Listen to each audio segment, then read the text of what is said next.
where propane is. I can show you how to hook this up. You can turn on the fridge and get it cooling while you're traveling, and I'll show you how to do that, but it's just hooking this up and then turning it on and then going into the fridge and turning the fridge on, just like I showed in the indoor video.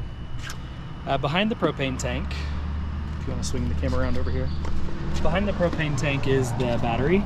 This is a no-touch battery. The solar engages with this and keeps it charged, especially if you're camping in Colorado when we have lots of sun. It does a really good job of charging it.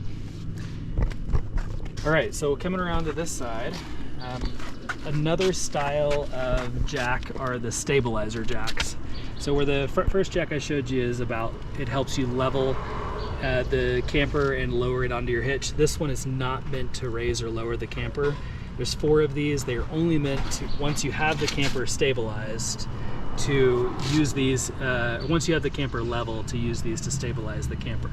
So you'll put all 4 of them down once the camper is level, using that tool I showed you a little bit earlier underneath the bed. All right, coming to this side. This is where you put in your, you can back up just a little bit. This is where you put in fresh water into the camper. You just pull that off. There's no threads to hook up a hose. You just literally push a hose into it to fill it up. You only need to use this if you don't have city water. Most of the places we camp don't have city water, so we just fill this up. Most people will fill up when they get to the campsite rather than at home, because filling up this roughly 30-gallon tank puts a few hundred extra pounds of water in the camper, which makes it a little harder to tow. So up to you on whether you want to fill it up at home or fill it up at the campsite though. Underneath is your low point drain. You guys won't have to worry about these much, but when I drain the camper, I use that to drain it. You can see right now with the slide out, it does pop out. So whenever you're parking the camper, think about what's next to the slide out. You don't want a tree sitting there blocking the slide out. All right, follow me to the back. So next up, I have electrical plugged in right now. This is just what I use when I'm at home. It's the standard 110 style. There is an adapter in the bag that you could do this if you only had 110 at the campground, but most campgrounds have 30 and 50 amps, so you'll use the other adapters. But this is where you plug in power. It's pretty easy. There's a little nut here that tightens that on, and it plugs in. Okay, now down underneath is where your black and gray water is. I explained this a little bit earlier, but this is the cap that pops off. Leave these closed when you pop off the black and the gray. Leave those closed when you pop off this cap and hook up the drain tube that I showed you earlier. And then once you hook up the drain tube, that's when you pull the black first, let that drain out fully, and then pull the gray and let that drain out fully. And then later squirt water up into it to clean out those tanks as well. Next up is the city water hookup. If you do have city water hookup, great. You don't have to fill up the freshwater tank that I mentioned. This is where you'd hook up your, using these threads, this is where you'd hook up that white water line to the campsite city water using the regulator and the filter and that setup that I mentioned earlier. All right, most campsites aren't going to have this, but if you happen to have cable TV, you could hook it up here. I will say we don't have TV inside the camper, so you'd have to bring your own to be able to use that. Behind this plate is the hot water tank. There should be no reason to get inside of here. If you needed to for some reason, you just pop that open. The only reason you'd probably need to is for some reason the hot water doesn't seem to kick on. It's only ever happened once to us, so I don't expect it to happen to you. But if it did happen to you, there's a reset button here.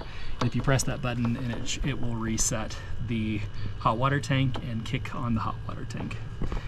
I will take care of everything for you.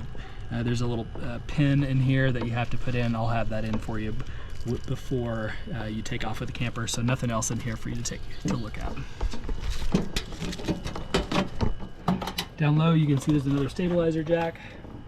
Those blocks I'll send with you, as well as the tire chocks I'll send with you. All right, let's go to the back of the camper. Spare tires here. If you happen to have a flat, you'd use the jack that's inside your vehicle to raise up the camper to get the spare, to get the flat tire off, and put on the spare. It is a full-size spare. Down here, I do have an attachment here. It's a 2-inch hitch, so if you have a bike rack or anything, you can bring that as long as it has a 2-inch hitch on it. I also have in my add-ons a storage box that you can put back here, and bike racks a bike rack that'll hold 2 bikes.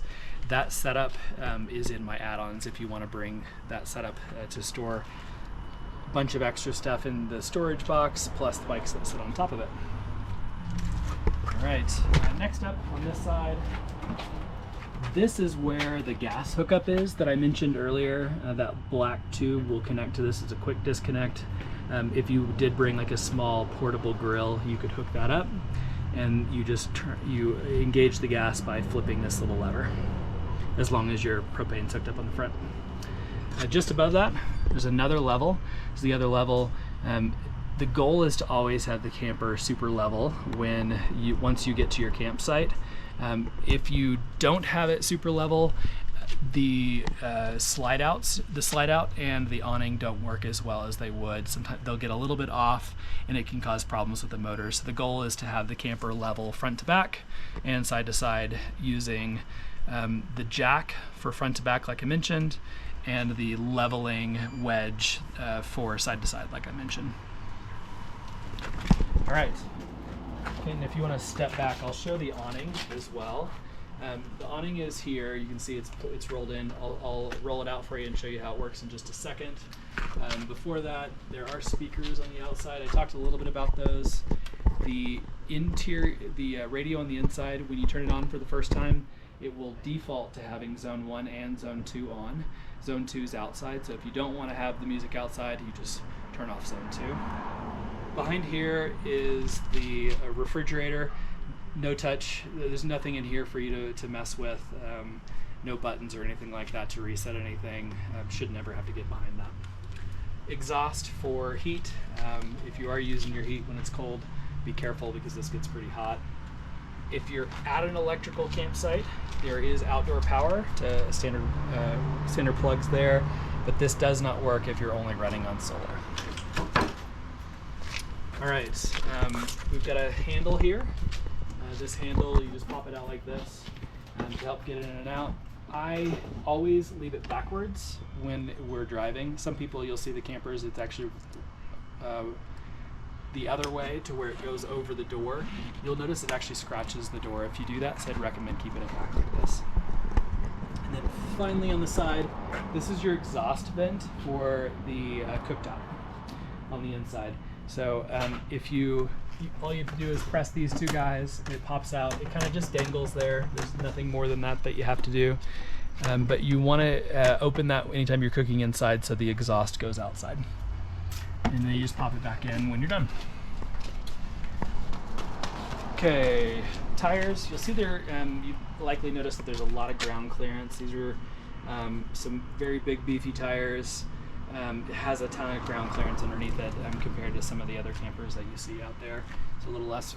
You should be a little less worried about driving over obstacles and things like that if you're on any of the back trails. And then the door. There is a screen door. It's pretty easy. You just use this handle to close the screen door. Has a pass through here, but it does a really good job of keeping bugs out. The door, I think I mentioned this, it has a deadbolt, and it has a deadbolt, and on the outside it has a standard lock as well. When you close it, I always push on it, pull the handle, and it goes in. You'll notice it pops kind of hard. It's not as smooth as your car doors or your doors at home. And when you open it, push on it a little bit, pull the handle, and it'll pop back open. One thing to pay attention to when you're first setting up and putting the stairs down, you'll see when you raise this up, this guy right here makes contact with the door. Again, if you want to close up right there, makes contact with the door. It's kind of a bad design. So you just push out on the door a little bit to let that pass through. There's a couple little scratches here that I'll note on the checkout paperwork that from that bar hitting that. So be careful with that. Then when you reopen it, you pull that lever, pop it out. Again, push the door and pull it down. And depending on the ground level, you can pull these out, or you can push this lever and push them back in. And that'll help you get make even contact on the ladder. You will notice here, you have to have this down all the way for the door to be able to close.